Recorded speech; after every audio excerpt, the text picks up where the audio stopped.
Le sujet du jour, comment me respecter tout en respectant les autres. C'est quelque chose qui arrive souvent en ce moment dans ce que j'entends de comment est-ce qu'on peut se respecter, et c'est vrai que quand on ne se respecte pas ou qu'on a l'impression de ne pas se respecter, on est en souffrance aussi et c'est pas agréable. Donc l'idée c'est vraiment ça.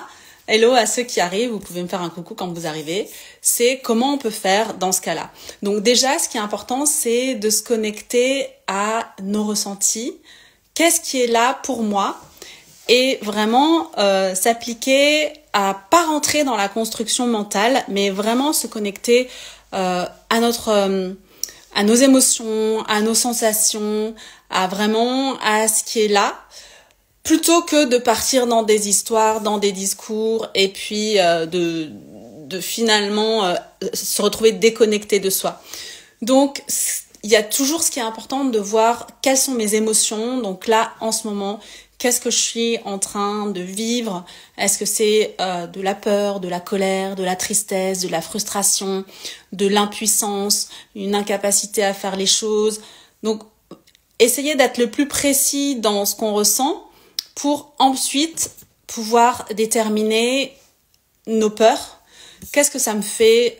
Qu'est-ce que je ressens comme peur par rapport à ça?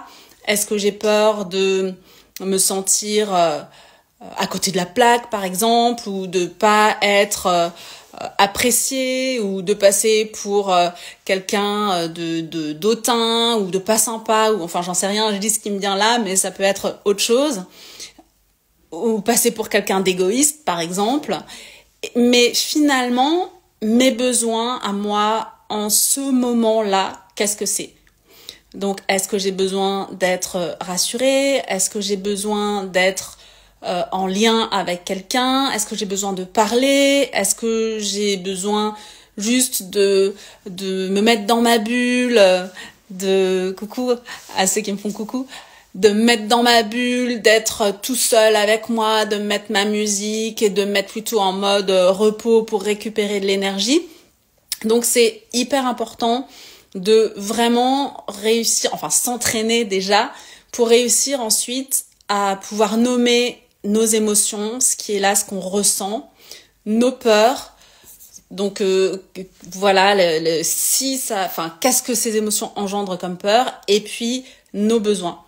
À ce moment-là, une fois qu'on a réussi à déterminer tout ça avec plus ou moins de précision, et au départ, c'est pas évident parce que c'est aussi une question d'entraînement et c'est normal, c'est pouvoir poser les actes ensuite. Voilà, j'ai besoin de prendre du temps pour moi, ou j'ai besoin de parler avec cette personne. C'est bien de voir le besoin. Après, on peut, pour vraiment faire un pas de plus, répondre à ce besoin en posant les actes. Voilà, là, je sais que ça va peut-être me paraître difficile de prendre 20 minutes pour moi. C'est pas grave. Je vais déjà me prendre 10 minutes ou 5 minutes et ce sera déjà bien. Je sais que ça me paraît difficile de parler avec cette personne qui est importante pour moi et de lui parler d'un certain sujet parce que j'ai peur d'être jugée. Même si j'arrive pas à aller au bout, au moins je peux amener le thème pour commencer à amorcer la discussion.